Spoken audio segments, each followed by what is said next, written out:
दोस्तों, हिंदू सनातन संस्कृति में 4 प्रकार की वाणी बताई गई हैं। पहली है वैखरी, यानी कि स्थूल वाणी, जिसे हम बोलचाल के काम में लाते हैं, जैसे अभी मैं बोल रहा हूँ और आप सुन पा रहे हैं।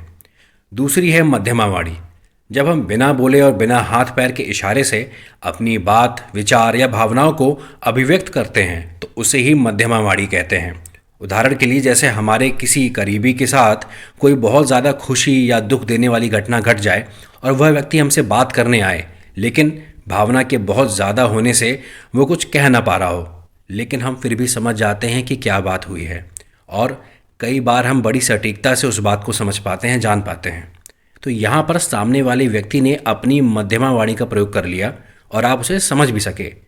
फ़र्क बस इतना है कि सामने वाले व्यक्ति ने अनजाने में ही मध्यमा वाणी का प्रयोग किया, लेकिन जब कोई व्यक्ति साधना करते हुए इस मध्यमा वाणी को सिद्ध कर लेता है तो वह अपनी इच्छा और ज़रूरत के अनुसार कॉन्शियस रहकर इसका उपयोग कर सकेगा। उसे किसी बेहद भावनात्मक घटना की ज़रूरत नहीं पड़ेगी। यही मध्यमा वाणी कहलाएगी। तीसरी वाणी है परावाणी।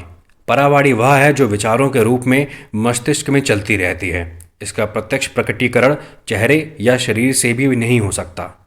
आपने सुना होगा कि प्राचीन काल में ऋषि मुनियों के आसपास या उनके आश्रम के आसपास जंगली जानवर बड़ी शांति और प्रेम के साथ रहते थे। इसका कारण ये है कि ऋषि मुनियों के विचार इतने साफ, पवित्र और कम हुआ करते थे, जिसका असर उनके आसपास यानी उनके पूरे रेडियस में पड़ता था।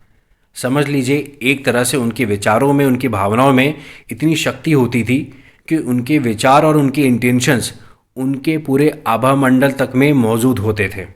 एक तरह से उनके विचार और भावनाएं उनके शरीर से आसपास के वातावरण में रेडिएट होती थी, जिसका असर ये था कि उनके आसपास के वातावरण, उनके रेडियस में मौजूद जड़ पदार्थ, जीव जंतु, जानवर, मनुष्य या वनस्पति, सभी पर फर्क पड़ता था, असर पड़ता था।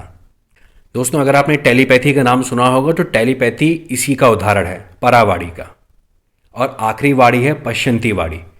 पश्यंती वाणी बाकी सभी वाणियों से अलग है और इसका विस्तार क्षेत्र बहुत बड़ा है।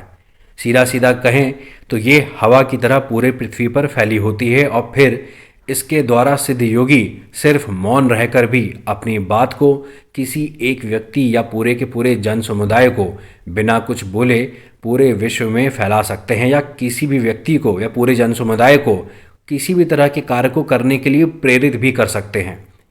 देवात्मा हिमालय में सूक्ष्म ऋषि सत्ताएं लगातार इसी तरह से अपना काम लिया करती हैं, लेकिन इसको जागृत कर पाना आसान नहीं है। पश्यंती वाणी आपकी कुंडलिनी शक्ति के साथ जागृत होने पर ही जागृत होती है। अगर इस तरह की वाणियों पर आपको यकीन नहीं है तो आप ये बताएं कि रात में उड़ने वाले चमगादड़ अंधेरे में कैसे अपने शिकार को ढूंढ लेते हैं, लेकिन हम नहीं। हाथी दूर से ही अपनी सूंड को हवा में लहराकर अपने झुंड को संकेत भेज पाते हैं, लेकिन हम नहीं। कुत्ते कम फ्रीक्वेंसी की आवाज़ें सुन सकते हैं, लेकिन हम नहीं सुन सकते। समुद्र में डॉल्फिन मछली अपने शिकार को या अपने दूसरे समूह को किस तरह की वाणी का प्रयोग करके ढूंढ लेती है, लेकिन हम नहीं। एक इंसान के सुनने की क्षमता 20 हर्ट्ज से लेकर 20,000 हर्ट्ज तक की ही होती है। आप जितने ज़्यादा ध्यान के सूक्ष्म स्तर पर उतरते जाएंगे, उतना ही आपको फिर शब्दों का उच्चारण करने या बात करने की ज़रूरत महसूस नहीं होगी। कमेंट करके ज़रूर बताएं कि वीडियो आपको कैसे लगी, और इसी तरह जुड़े रहिए अपने वैदिक सिस्टम से। Must follow, subscribe and do like, comment and share. Her her Mahadev.